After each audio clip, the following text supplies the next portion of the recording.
Le thème de cette année est le tourisme et le développement des communautés locales.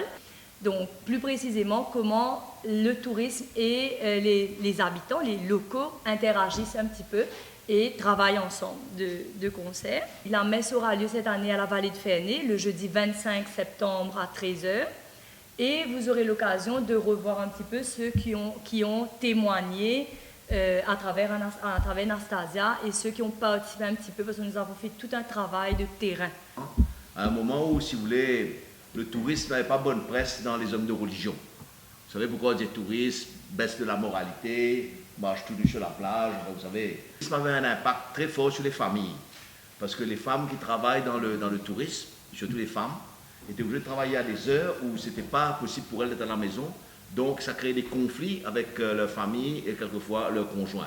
Il y a le désir chez nous, en tant qu'hommes religieux, d'accompagner l'homme là où il se trouve, dans ses joies, dans ses peines et surtout dans ses projets. Cardinal Margeau avait écrit sa fameuse lettre pastorale, le tourisme, une chance pour l'île Maurice. Contre cette, si vous voulez, cette démobilisation qui venait un peu de la peur, de la chute de la moralité, des problèmes de famille, etc. On a voulu dire non, le tourisme est une chance pour nous.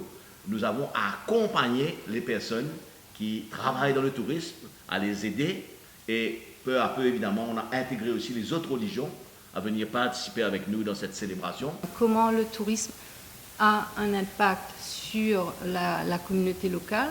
Donc déjà, quand je vous dis que 95% de nos family members habitent la région, et aussi il faut savoir qu'il y a beaucoup de femmes dans les hôtels qui travaillent, qui ont pu avoir une autonomie financière, qui travaillent, qui sont épanouies.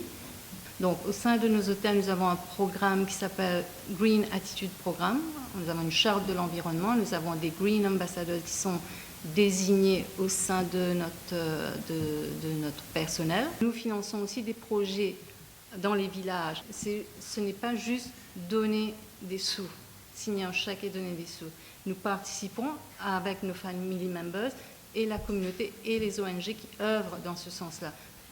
Formation à des femmes et des hommes qui avaient besoin d'emploi, de travailler, mais d'abord, ils étaient analphabètes, il faut le dire.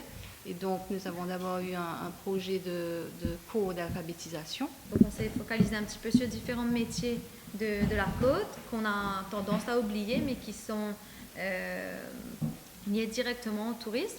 Donc, par exemple, j'ai interviewé des personnes qui font partie d'une association, donc par exemple le Grand Sable Women Planters Farmers Entrepreneurs, donc ce sont des dames qui travaillent depuis bientôt 2 ans en collaboration avec les pêcheurs pour protéger les mangroves, mais elles ont aussi beaucoup de projets avec par exemple des algues, donc de faire des produits à base d'algues. Différents métiers justement qui sont atteints directement par le tourisme. Donc, c'était très intéressant de voir que oui, le tourisme les aide d'une manière financière, mais aussi beaucoup humainement. Ils apprennent énormément aux touristes qui viennent, donc ils sont fiers de pouvoir partager leur métier et leur île, donc leur histoire. Des gens connaissent pas travail, donc, mais pour essayer de faire ça. À Eben, on suit 3 cours.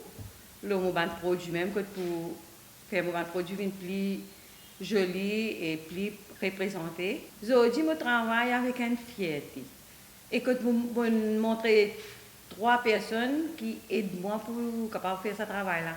Mais mon travail bien avec l'hôtel, parce que les touristes apprécient mon travail. Mon travail quoi dans tous ces états.